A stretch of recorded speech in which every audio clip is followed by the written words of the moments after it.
Hey, what's up, guys? Just finished my gym session.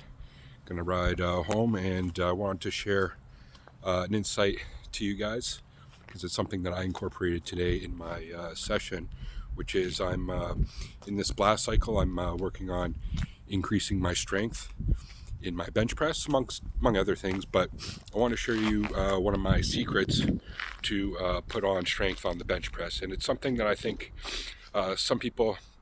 some of you might know, but I guaranteed a lot of people aren't incorporating it in their actual strength training. And maybe you guys are just bodybuilders who just do nothing but volume work and hypertrophy.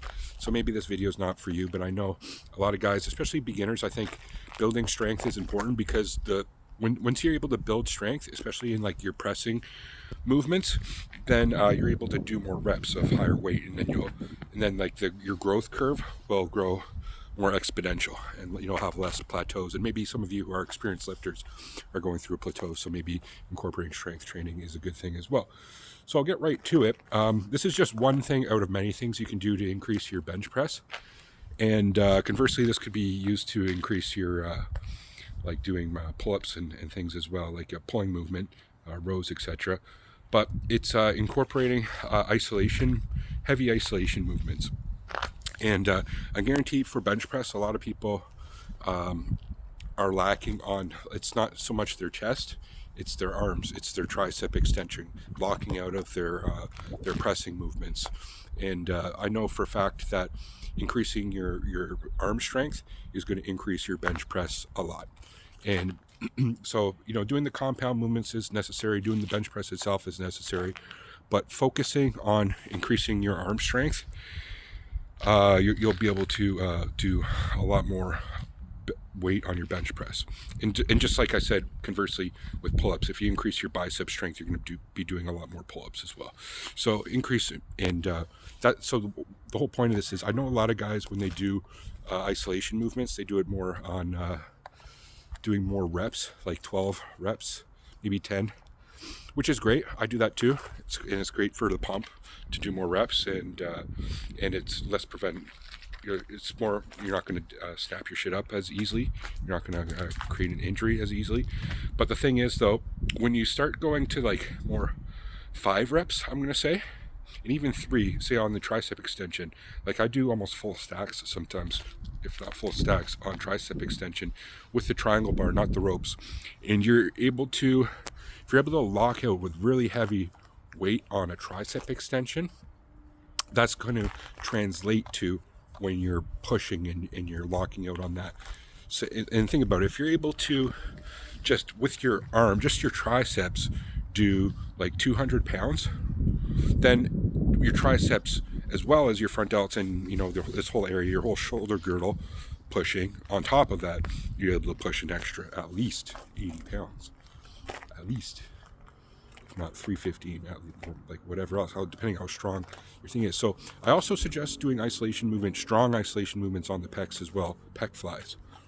So that's a side story, but I guarantee a lot of you guys who are lacking on your bench press a bit, or you hit a plateau, whatever, you want to increase your strength, arms is going to be where it's going to be at. So first of all, what are your guys' thoughts on that? Leave in the comments section below.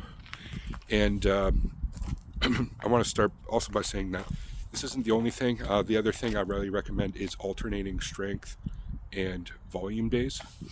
And on your strength days, don't do every exercise. Like, you're not going to be like 80% or even maxing out. Like, rarely would I even max out on a strength day.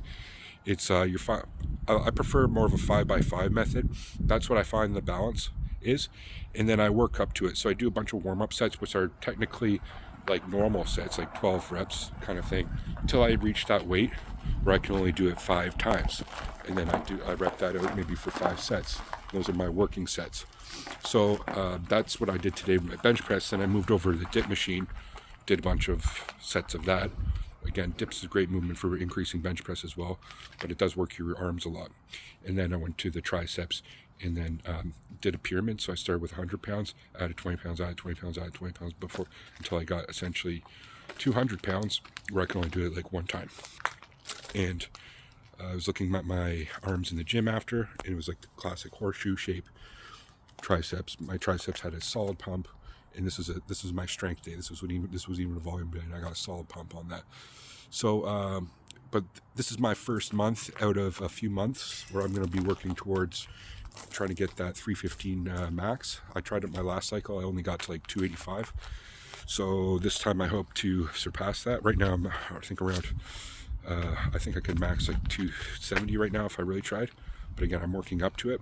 And then by the end of the cycle, I'll hopefully surpass at very least 285, my last 100% max. And hopefully break the 300, but my goal, aiming for the stars, is 315 in the next 3 months, 3 months time from now, which I think is doable.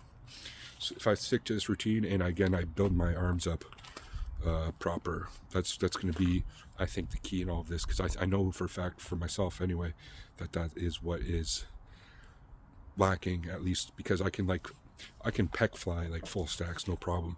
But I think my arms need a little bit more strength, and then I'll be able to do that 315, I believe. So what are you guys' thoughts on that? Leave in the comment section below. Again, not many people go to the tricep extensions and like do 5x5s, or like it's more about reps, right, on those isolations. So I really recommend trying that, or at least tell me why I'm wrong. If I'm wrong, if you think I'm wrong, I'm down to hear that as well. Thanks for watching, guys. Peace.